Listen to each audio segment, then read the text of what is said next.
Kind of nervous for this, but glad everybody came out. It's great to see family and friends of Brian.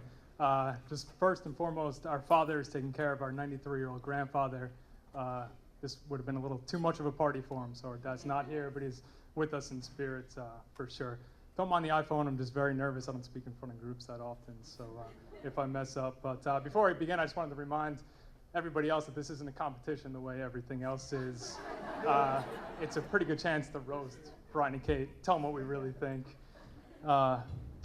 Yeah, maybe a chance to get back at him for calling me Johnny for my whole entire life. And if anybody has a good reason for why he's ever done that, you can let me know, because I've never figured it out. And it's bad enough I'm a middle child. It's going to be quite the complex, but it's not about me. It's about these two. So all joking aside, it's a great honor to be by Brian's side with my brothers here. I think between the three of us and a lot of us here, we have a lot of great stories that illustrate just why Brian is the Grandmaster B.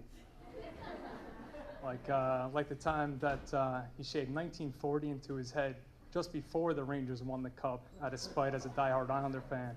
Quickly had to shave it out when they won in '94. And also, he always picked out the best T-shirts for all the Blink-182 concerts that we went to. I know Tom Milroy, Z, you guys know what I'm talking about there. It was a couple years in a row. We had a pretty good run. My favorite kind of Brianism of all was one time my mom doesn't know that she's going to have a heart attack. Brian signed me out of school when I was in the 7th grade. Yeah. Ground me, I dare you. That's fine. Okay, so I'm grounded. Claiming I had a dentist appointment, he pulled me out of middle school. Didn't know what was going on anyway, and had me play goalie with him and his friends. And my academic career never kind of rejuvenated from there, but that's a whole different story. Brian was just kind of always doing kind of cool things that we liked. I think marrying Kate is no different. Over the past 4 years, she's become part of our family, even more so in the past couple of years, being there for the birth of our niece and whatnot. Between Kate and Emily, I think they've set the bar pretty high. So much so I'm hoping Mikey kind of takes one for the team. Mary's like a real beast, just like a real nasty kind of, just like a real, like ugly, just nasty. Nobody here, maybe tomorrow we'll meet one. It's not gonna have your good-looking group, that's for sure. But, my mom handed me a note before it came. And Mom said that she had some kind of words of wisdom for me. Let me just read it here. None of this is real, so it doesn't really matter. Hi, Kevy. Good luck with your speech. He calls me Kevy sometimes. Please do not curse. It's never as funny as you think it is. Maybe this is a good time to announce that you are single and not so young anymore. Of course you know not to read the speech out loud. You're so smart. My favorite. Love, Mom. All right, well, I think that's enough for me. So raise a glass to brothers and sisters that are always going to come first. And, Okay, well, hi everyone. I'm Kate's sister, Melissa. Thanks everyone so much for coming and celebrating this wonderful wedding with Kate and Brian today. Brian, what can I say? You are a lucky man. I'm so happy that Kate found the perfect man for her. I know without a doubt our mom would have absolutely loved you. Couple of things she would have said. She would have said, "You're so handsome," over and over again. She would also say that you remind us so much of our dad. She would have told Caitlin that you all always need to put each other first and always remember to show your love for each other. You treat my sister so amazing, always one-upping what you've done in the past. I think about what you did for her when you proposed, and it still makes me cry. And then this morning, what you did on the morning of her wedding, surprising her with a gift. I mean, you just love her so much, and it's so obvious. When we first met you, I thought you were shy, which I'm sure no one here believes after you saw the performance on the dance floor earlier. I decided not to believe it when I saw him break out to Ice Ice Baby at Viva Wands one night. He sat at the table quiet all night. All of a sudden, he's on, not even just singing, straight up performing in front of an entire restaurant. So, Brian, we've already felt like you're part of this family, and I'm so excited that now it's official. I also know that Joe and Jimmy are now excited that you're part of the McMahon boys. Kate, it's hard to put into words how lucky I feel growing up with my two best friends. Even though Jimmy says we share a brain, I couldn't think of someone who I'd want to be more alike. I love you so much, and I feel so blessed that we're as close as we are. I know you're my little sister, but I look up to you in a lot of ways. I am so proud of the woman you've become. You're so successful, you're smart, you're loving, you're kind, you're caring, you're generous. It's so obvious in your relationship with Brian how much you love and care about him, always doing things to make your life together extra special. Seeing you happy makes me so happy, and I was so proud to stand by your side today when you say I do. You and Brian have had so many exciting adventures so far, and this is just the beginning. I'm so excited to be able to stand by your side and watch all of it. So, cheers. If anyone knows me, that's a joke.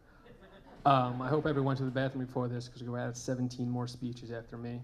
I guess Brian and Caitlin are the best decision makers. They pick everybody they ever met to be their best man or woman. That's okay, I'm flattered. When he asked me, I said, I'll think about it. And then I found out he asked the rest of my brothers, and I'm like, I guess I'm doing it too. All right. It's kind of funny how yesterday we're all celebrating the beginning of the nation's independence, but today we're mourning the end of Brian's. Come on. Thank you.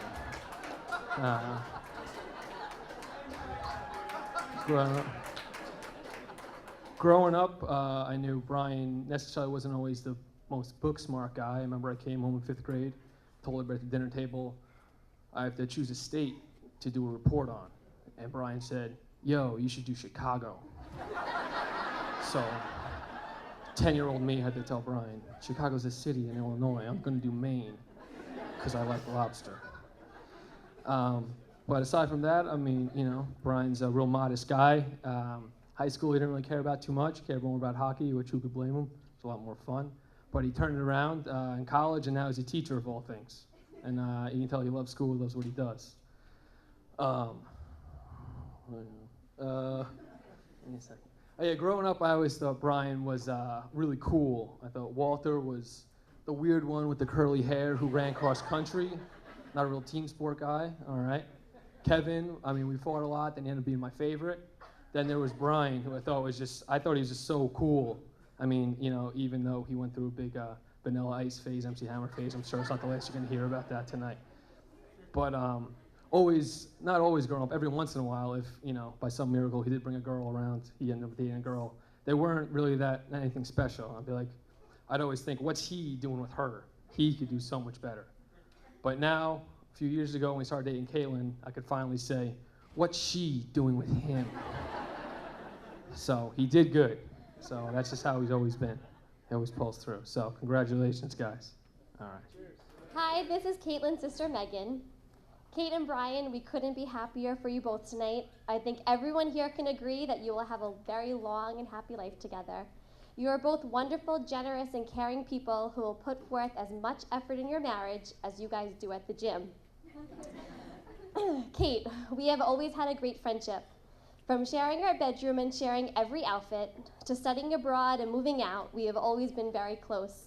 We talk every day and know how much we both value each other and our thoughts and opinions.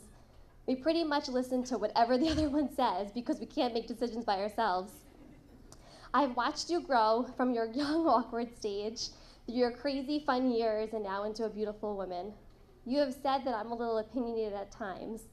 Well, I can't imagine how to express how high my opinion is of you and who you have become.